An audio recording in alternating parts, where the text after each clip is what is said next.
Raphaël Legendre est donc avec nous. Raphaël, donc échec hier soir au conclave des retraites. François Bayrou qui doit parler là dans 10 minutes à 7h. Est-ce que ça sent le roussi pour lui, Raphaël? Bah oui, Guillaume, très clairement, c'est évidemment la question qui se pose ce matin. Combien de temps François Bayrou va-t-il pouvoir tenir à Matignon, même s'il expliquera probablement dans quelques minutes que c'est l'échec d'un dialogue social et que lui leur a donné la parole et que ce n'est pas de sa faute. Une seule certitude, l'échec du conclave enfonce un peu plus le Premier ministre dans la crise, lui qui n'était déjà pas très en forme. Oui. C'est le Premier ministre le plus impopulaire depuis 10 ans en France. Et 5 mois après son arrivée, le chef du gouvernement, même au-delà des retraites, est englué dans une équation politique parfaitement insoluble.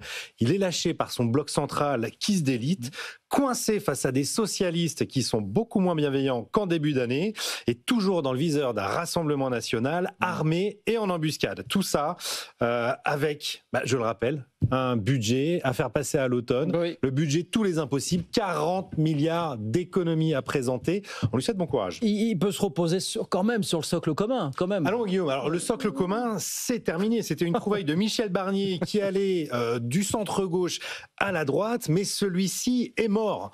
En dessous, vous avez ce qu'on appelle le bloc central. Faut faire un peu un glossaire pour comprendre ce qui se passe aujourd'hui en politique. C'est Renaissance, le Modem et Horizon.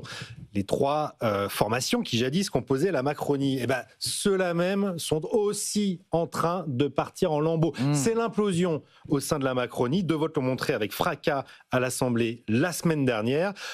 Premier vote sur le projet de loi de simplification où Renaissance s'est retrouvé isolé du reste du groupe, Modem Horizon Républicain.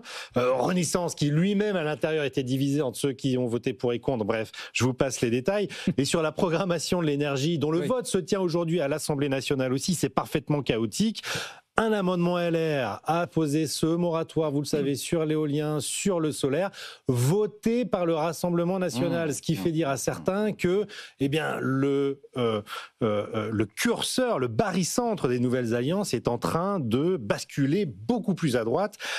À l'Assemblée. Alors on voit bien qu'à l'approche de 2027, chacun est dans son couloir, chacun dans son groupe, chacun joue sa participation. Une seule certitude, c'est que plus personne ne soutient François Bayrou. Donc pour vous, il est condamné ? Condamné, on va voir. En tout cas, il se murmure que le chef du gouvernement préparerait sa sortie s'il n'arrive pas notamment à passer son budget. Et personne, très franchement, ne voit comment pourrait passer ce budget. Tout le monde voit la censure à l'automne.